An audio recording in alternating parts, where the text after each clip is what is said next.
Hello friend, સ્વાગત છે તમારું મારા કિચનમાં। આજે હું તમારી જોડે શેર કરીશ વોશિંગ મશીનની નાની પણ ખૂબ જ કામની એવી ટિપ્સ।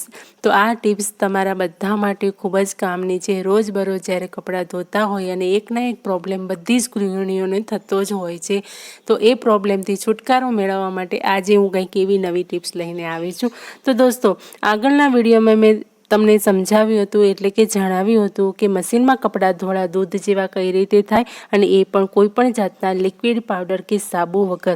તો આવી ક્યારેય ના જોઈ હોય એવી રીત મેં તમારી જોડે શેર કરેલી છે। તો એવી જ રીતે આજે પણ હું એવી જ એક રીત લઈને આવી છું, પરંતુ તમે જો વિડીયોને સ્કીપ કર્યા વગર જોશો તો જ તમને પૂરેપૂરી માહિતી મળશે। વિડીયો શરૂ કરતા પહેલાં દોસ્તો, મારી તમને એક રિક્વેસ્ટ છે, જો તમને મારા વિડીયો ગમતા હોય ને હજુ સુધી મારી ચેનલને સબસ્ક્રાઈબ ના કરી હોય તો કરી દેજો। હું આવી જ નવી નવી ટિપ્સ અને ટ્રિક્સ લાવતી રહું છું। તો ચાલો શરૂ કરીએ। તો જ્યારે પણ વોશિંગ મશીન આપણે નવું લાવીએ છીએ ત્યારે શરૂઆતમાં તો ઘણી સારી રીતે કામ કરે છે, પરંતુ થોડાક મહિના થયા બાદ મશીનના ટબમાં પાણી પડવાની પ્રેશર એકદમ ઓછી થઈ જાય છે।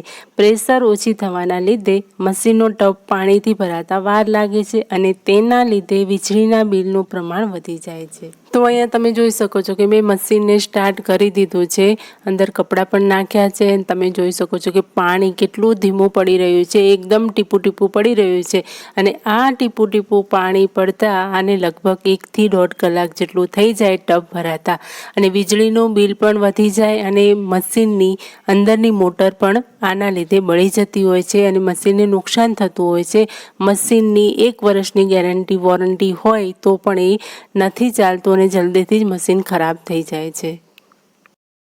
અને આ રીતનો પ્રશ્ન લગભગ દરેક મહિલાઓને મૂંઝવતો જ હોય છે કે મશીનની અંદર પાણી ઓછું પડે છે, ટબ ભરાતા વાર લાગે છે। તો હવે આનો ઉપાય શું? આપણે ઘરેલું ઉપાય કરવાનો છે। જો તમે કંપનીવાળાને બોલાવશો તો એ ફ્રીમાં ત્યારે કરી આપશે, પરંતુ વરસ પછી જો તમારું મશીન આવી રીતે ખરાબ થશે, પાણી ઓછું પડશે, તો તમારે એને રિપેરિંગ માટે બોલાવવું પડશે, અને ખર્ચો વધી જશે। પાણીનું પ્રેશર ઓછું થવાનું કારણ પાણીમાં રહેલો ક્ષાર છે। તો આ ક્ષાર મશીનની પાઇપમાં એકઠો થાય છે। તો જ્યારે પણ આપણે નવું મશીન ખરીદતા હોઈએ ત્યારે કંપની આપણને આ પાઇપને રેગ્યુલર સાફ કરવાની કહેતી હોય છે, પરંતુ આ વાત ગૃહિણીના ધ્યાનમાં ન રહેતા પાણીનું પ્રેશર ઓછું થઈ જાય છે। તો સૌથી પહેલાં આપણે પાઇપને ખોલી લઈશું। જ્યારે મેઇન પાઇપ જે હોય છે ત્યાંથી પાણી આવતું હોય એ પાઇપને આપણે રેગ્યુલર સાફ ના કરીએ તો આ રીતનો પ્રશ્ન થતો જ હોય છે। તો હવે કઈ રીતે આપણે સાફ કરીએ એ જોઈ લઈશું। તો અહીંયા મેં મશીનનું કવર કાઢી લીધું છે, અને મેઇન વાયર જે હતો એ પણ કાઢી લીધો છે, જેના લીધે શોર્ટ સર્કિટ ના થાય।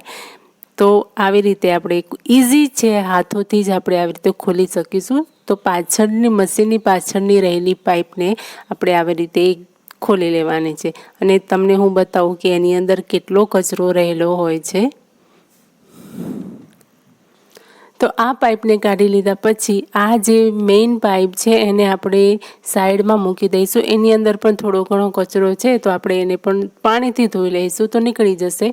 એને નીચે મૂકી દઈશું, અને હવે જે મશીનનું જે પાઇપનું જે હોલ છે, આ જે છે મેન, તો અહીંયાથી જ કચરો ભરાય છે। અહીંયા તમે જોઈ શકો, આ અંદર એકદમ ઝીણી જાળી હોય છે, તો આ જાળીની અંદર ક્ષાર જમા થતો રહે છે, અને એ જમા થતાં નાની કાંકરી જેવો થઈ જાય છે, અને પાણી એકદમ ઓછું પડે છે।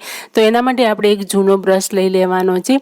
ટૂથબ્રશ કોઈ પણ હોય, થોડો કડક હશે તો જે અંદરનું જાળી છે એની અંદર સરસ રીતે ઘસાશે તો બધો ક્ષાર નીકળી જાય, એટલા માટે તમે અહીંયા બ્રશ લીધો છે ને આવી રીતે આપણે હલકા હાથે અંદર ફેરવવાનું છે ગોળ ગોળ। આ જાળીને પણ તમે કાઢી શકો છો, પરંતુ હું નથી કાઢી રહી, કેમ કે મશીન જે કંપની ફિટ કરેલું હોય છે ને, આપણે જો ઘરે આવી રીતે ખોલબંધ કરીશું તો એ જલ્દીથી બગડી જાય છે, એટલા માટે તો હું આ જાળીને કાઢતી નથી, અને આવી જ રીતે હું સાફ કરું છું, જેના લીધે જેવી રીતે ફિટ કરેલું છે એવી જ રીતે રહે। અને આ બ્રશથી તો આરામથી કામ થઈ જાય છે, તો પછી કાઢવાની કોઈ જરૂર રહેતી નથી। પરંતુ જો તમારે એને કાઢવી છે જાળીને, તો કાઢીને તમે પાણીની અંદર ડુબાડીને સરસ રીતે સાફ પણ કરી શકો છો। તો અહીંયા એકદમ ક્લીન થઈ ગયું છે, અને ફરીથી આપણે પાઇપને ફિટ કરી દેવાની છે। પાઇપને ફિટ કરતી વખતે પણ ખાસ ધ્યાન રાખવાનું છે કે એકદમ આપણે આને ટાઈટ કરી દેવાની છે. જો જરા પણ એક આંખો પણ જો ઢીલી રહી જશે તો પાણી ત્યાં જ ટપકવા લાગશે અને મશીનની અંદર ફરીથી એ જ પ્રોબ્લેમ આવશે. તો એકદમ આપણે ધ્યાન રાખીને આ પાઇપને ફિટ કરવાની છે. તો હવે આપણે ફરીથી મશીનને સ્ટાર્ટ કરી દઈએ અને હવે ચેક કરી લઈએ કે પાણી કેટલું પડે છે. તો મશીનને મેં અહીંયા ઓન કરી દીધું છે અને હવે તમે અહીંયા જોઈ શકો છો કે પાણી જે છે પહેલાં એકદમ ટીમ્પું ટીમ્પું પડતું હતું અને અત્યારે તમે જોઈ શકો છો કે સારા એવા પ્રેશરમાં પાણી પડે છે.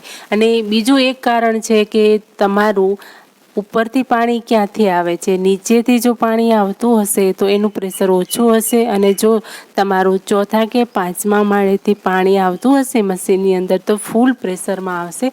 પરંતુ જો નીચે જ હશે તમારા પાણીની ટાંકી તો એ થોડું ધીમું આવશે. એનું બીજું કારણ આ પણ હોય છે. અને બીજું એ કે જો તમારા કપડાં રંગીન બધા મિક્સ કપડાં તમે નાખ્યા છે, સફેદ રંગીન બધા જ કલર કરતાં, તો એના માટે તમારે અહીંયા મીઠું પાવડર અને ફટકડીનો થોડોક ભૂકો તો તમે આની અંદર એડ કરી દેશો ને તો કપડાં જે છે ને એકદમ ધોળા બગલા જેવા તૈયાર થઈ જશે અને ઇસ્ત્રી કરવાની પણ જરૂર નહીં પડે. એવા સરસ ચોખ્ખા ધોવાઈને બહાર આવશે. અને આ રીત જે છે કઈ રીતે કરવાનું એ મેં આગળના વિડીયોમાં તમને જણાવ્યું છે. જો તમે ના જોયો હોય તો તમે મારી ચેનલને વિઝિટ કરી શકો છો અને અંદર જઈને તમે જોઈ શકો છો કે મેં ફટકડીવાળો કઈ રીતે તમને એ રીત બતાવી છે. તો તમે એ રીતે કપડાં ધોશો ને તો એકબીજામાં ડાઘ પણ નહીં લાગે.